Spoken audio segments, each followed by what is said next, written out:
Okay, so now let's proceed to the next rule, and this is actually called the zero power rule of exponent.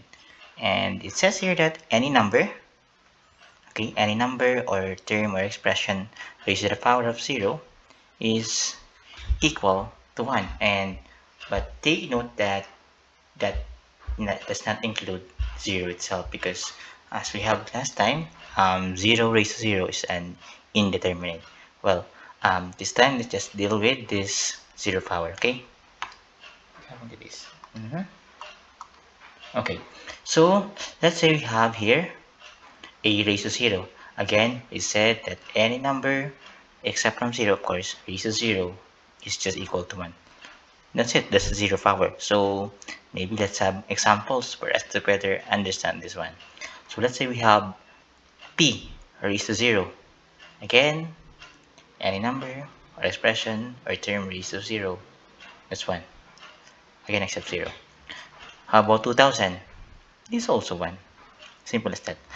Okay, how about now for the third example? We have here 9x raised to 0.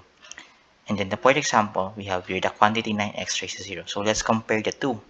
Okay, so for the first one, this 9x raised to 0, please take note that the power of 0 here, this only belongs to x. Let me repeat that. The power of 0 here only belongs to x. And what will happen? The x here, this whole term of x raised to 0, this is equal to 1. Because again, any number or term or expression raised to 0, except from 0, is equals to 1. So this one here is going to be 1. But please take note that we still have the number 9.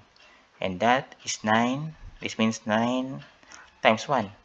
And 9 times 1 is equals to 9.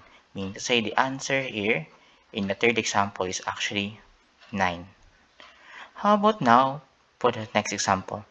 We have the whole quantity, 9x. We raise it to 0. Okay, so what does it mean?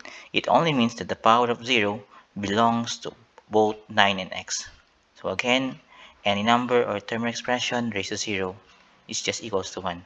So the answer in this example is actually is 1, unlike with the previous example. I hope this one is clear. Okay, next one.